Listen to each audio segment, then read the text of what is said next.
Good morning, friends, and welcome back to Coffee and Grace, where everyone loves coffee and everyone needs God's grace.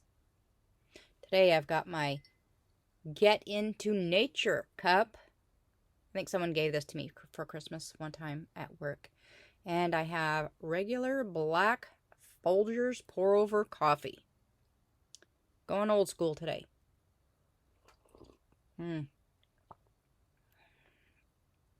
I drank black coffee for so many years and then started putting cream in it and then just got spoiled with the cream, the sweetness, and yeah.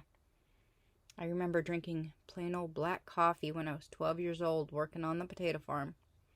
We'd bring our thermos and have coffee in the morning, and then we would take our breaks when it was cold because, it would be harvest fall season in Alaska, and it was cold, and so at our breaks we'd break out the thermos and drink coffee, and yep,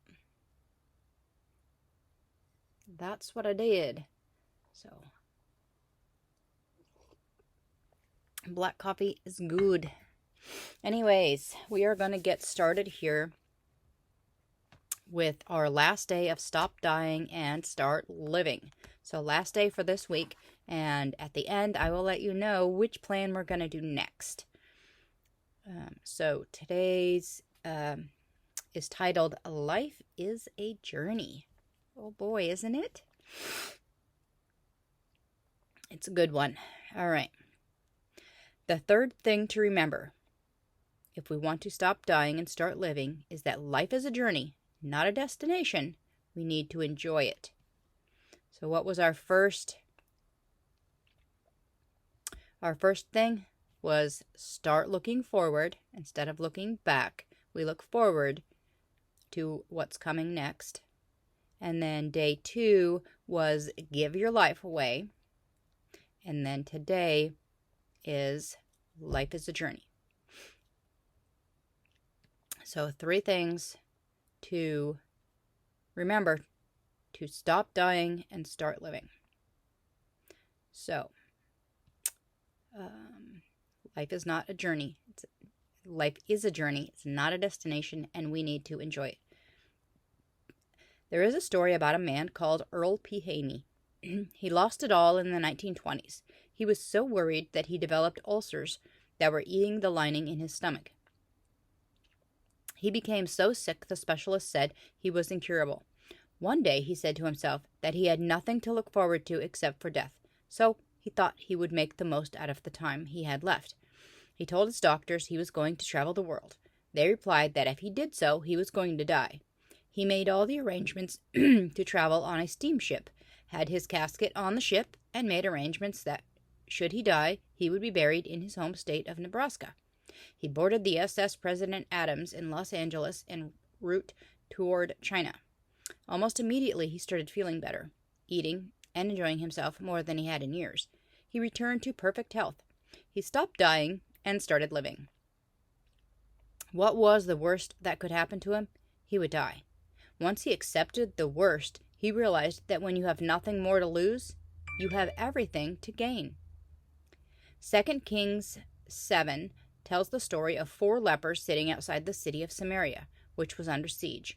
People were dying inside and outside the city, and they began to think that they were going to die no matter what they did. So they accepted the worst, got up, and started to walk towards the enemy camp with plans to surrender so they might live. On the way, they discovered that the enemy was gone. All it took for them to live was to accept the worst, let go of fear, get up, and start walking, start living. When we accept the worst, we have nothing left to lose at that moment, except for the fear and worry that has been destroying us. Fear and worry try to dominate and stop us. When we accept that we have nothing else to lose, it means that we have everything to gain. We begin to fill our lives with a positive future. We begin to live for today and enjoy life. God says in His Word that His mercies are new every morning, every day. When you wake up, remember that God can bring miracles. He can bring surprises. He can show up today and do things that never happened before. Wake up each day thinking that today is a fantastic day. Throw fear and worry away. Go out and live. Do not hide. Go out and do what you always wanted to do. What is in your heart? What is your vision? What do you see in your tomorrow? Go out and do it. And when you do it, you are going to stop dying and start living. Wow. That'll tell you. So, all the things we want to do, but we're worried about, we need to stop dying and start living. Just do it. Life is a journey. So, one of my other devotions today, I wrote in my journal, facing scary things or uncertain things, move forward one step at a time. If I do nothing, nothing happens. No success, no growth. But if I will take just one step forward, God steers me to the next. He won't force that first step. So kind of along the same lines as start living. Just take that step. Take a step towards what you want to do. Every new thing is hard for me. Learning to do a new thing. But once you do it, then it's not scary anymore. Your first day of work is scary, but your second and third day is better. And a week later, there's nothing scary about it. And you know what you're doing. You just have to do that first day. Learning to do something new, something that I'm planning on learning that is scary to me just because I don't know how to do it, is learn to ride a motorcycle. And I need to go to a class and learn that. And that's scary to me. But if I can get through a couple days of the class, then I'll know how to do it. And it won't be scary anymore. So it's only a few days of just take the step and do it. And it's kind of the same when God tells us to do something and we're just too scared to do it. If we take that first step, if we step towards it, then He will help us with the rest. But He's not going to help us if we don't even step towards it. He wants us to go talk to that person over there, but to you that's extremely scary and not something you want to do. And, you know, that person, you don't know that person, and that person could be harmful. But if you take the step towards that person to do what God says to do, He's going to take care of you, for one, and He's going to help you to know what to say to that person.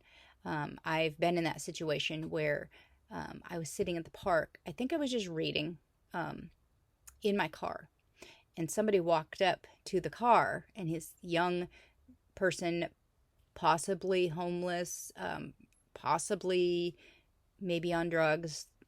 They were a little different and a little off, and they knocked on the window, and I was like, I'm not sure what I should do, but I was like, well, this is an opportunity, and I'm going to trust God that He's going to keep me safe. So I rolled down the window, and to this day, I don't even remember what he said or what he wanted, but just me opening the window and being courteous to him and being friendly and talking to him, he may have went away from that with a better self-esteem, or wow, somebody really does care about me, instead of people are so scared of me and no one will open their window and talk to me, and everyone just hates me. I don't know what that was about, but I believed that God would keep me safe if I just went ahead and took the step and opened the window and talked to the gentleman. And so sometimes just taking one step towards what God wants us to do, and then He helps us with step number 2 and 3 and so on, and it becomes easier. And when we are when we feel like we're called to do something and we're like, I have no idea how to do that. God knows we don't know how to do that, but He does know how to do it. So He just wants us to take a step towards that direction. Just take a step in that direction, and He will guide us to learning what we need to know to do it. And yeah. So that concludes that Bible plan. And so we all know how to stop dying and start living. Stop worrying about tomorrow. Stop worrying about the things that we don't know about. And just start living. Yeah. If this was your last day on earth and you have nothing to lose, what would you do today? What would you do today? Who would you talk to? Would it matter who you talk to at the store? Because you're not going to be here tomorrow. You could run around the store and say, hello, friends, hello to everyone you see, and they might think you're crazy and a nutcase. You're not going to be here tomorrow to ever say hello to another person. So, but maybe you will be. Maybe if you start living and engaging in other people and investing in other souls, maybe we'll all live longer. So, anyways, that's the plan. That's the end of the plan for this week. So next week I picked, let's see, I have 2 picked out. I think we are going to do one called 3 Days to Maximizing Your Potential by Mark Sanborn. And this is what it looks like if you want to grab that one. And we're going to just hop into that on Tuesday. So I want to thank you all for watching the videos and sticking it out through the Bible plan. And if anyone needs any prayer, you can leave a comment, or you can message me directly. You can email me. I think I put my address. Do I have my address? You can mail me something. Any way you want to contact me. I'm good with it. I'm not scared. Anyways, yeah. And so, thank you all for watching. And if you haven't subscribed, consider subscribing and hit the notification bell so you don't miss any of our days. And get the YouVersion Bible App on your phone, and then follow along with our Bible plans and leave some comments. And so I know who's watching and what they're interested in, and if they need any prayer or they're enjoying. I don't know if you guys are even enjoying this at all because I'm not getting any comments. So if you are, leave me a thumbs up, leave me a smiley face, and let me know. And we will be back on Tuesday next week. And I'll be a year older and a year wiser because Saturday's my birthday. So anyways, I will see you then. Love you all, and I pray for all of my viewers. And if you can think of anyone that you would like to share these with, so that like a girl group that you have or whatever, and you all want to watch them together, and maybe you all want to do the same Bible plans together, you need some encouragement with a group of friends, hey, we can all be friends. Come and join, grab your cup of coffee, and let's do a Bible together. All right, leave me some comments. Talk to you on Tuesday. Bye.